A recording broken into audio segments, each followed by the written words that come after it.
Are you struggling with your personal finances and looking for a strategy on how to cut back on your expenses and start saving? In this video, I will share with you my 5 simple tips on how to save money on a tight budget. Don't go anywhere.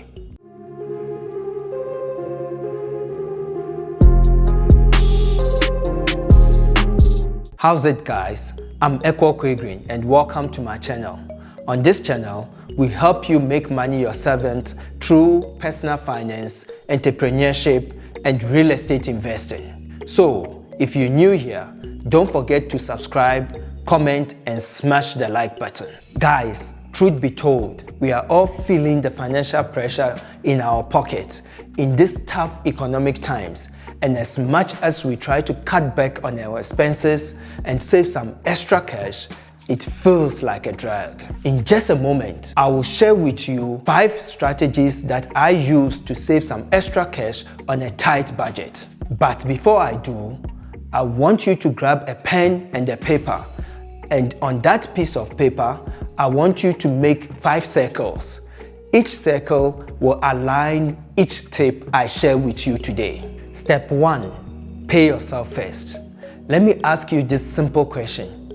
Do you have an investment account where you set aside some money towards securing your financial freedom? If not, please make a cross in the first circle. So, what do I mean by saving up to secure your financial freedom? Well, if you want to be financially free, it is a must that you save at least 10% of every cent of money that lands in your hand, no matter how little you might earn.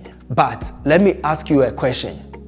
How much do you spend on unneeded stuff like sweets, chips, cigarettes, alcohol, etc.?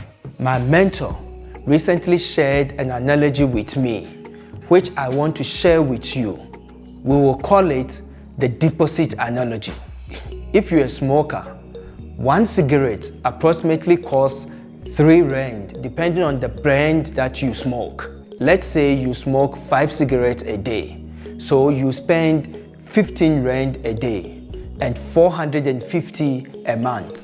In 12 months, you have spent 5,400 rand just on cigarettes. In 5 years, you would have spent 27,000 on cigarettes. Can you imagine? If you took all those 15 rands and invested them in something that would contribute to securing your financial freedom, where would you be by now? The average cost of a bachelor pad in Berea, Johannesburg ranges from 100,000 rand to 250,000 rand, which means in 5 years you would have enough money to put down a deposit for a bachelor pad and then rent it out and create monthly cash flow, and maybe later use that cash flow to secure a second property, and so on. You get where I'm getting to. Tough times call for serious discipline. So, as you can see, it is a must that you pay yourself first and make money your servant and build towards your financial freedom. Step 2. Eating more. How often do you go out to restaurants, pubs, or clubs?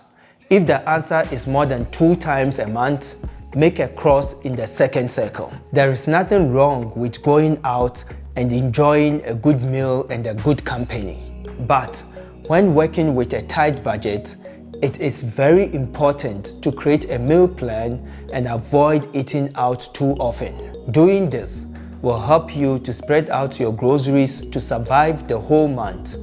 Also, carrying a lunchbox to work instead of going out to eat during lunch hours can really save you a lot of money. Step 3. Make a list. Do you make a list of items you need when going grocery shopping? If not, make a cross on your third circle. The key to conquering grocery shopping is making a list before you leave the house. By doing so, prevents you from deviating from buying items that you do not need. When drafting a list, you need to ask yourself these 2 questions. 1. Do I need it? And 2, can I survive the month without it?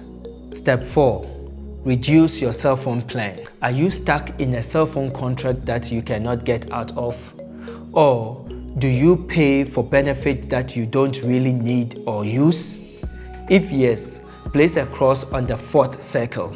There is always a cell phone deal going on, whether it's for more minutes, more data, or just for the overall better service package. Instead of paying off a monthly cell phone contract every month, once your contract is up, cancel it and rather switch to a prepaid.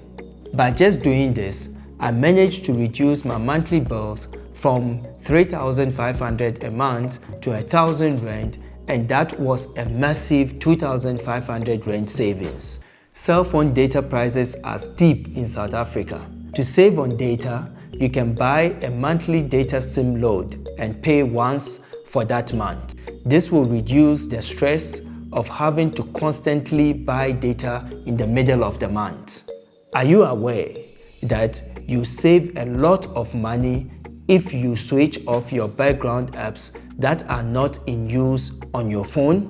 Point number 5, negotiate your insurance to a lower rate. Check your insurance premium and shop around to find the best deals. Are you the guy who takes the first deal that gets presented to you? If you answered yes, make a cross on the 5th circle. Are you aware that if you have a good driving record, you can negotiate for a lower rate on your car insurance? When it comes to insurance, always shop around.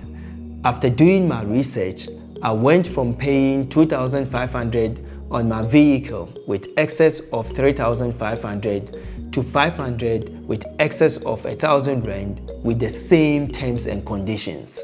Now, look at the piece of paper in front of you. If you have more than 2 circles crossed out, you need to re-evaluate your spending and budgeting habits. The whole reason why this channel was set up is to help you understand how money works so that you can make money your servant and start your journey to financial freedom. Book your free 15-minute consultation today. Make sure you subscribe and send this video to your friends so that they too can make money their servants. In the next video, we'll talk about my 5 simple budgeting strategies that will help you escape the rat race.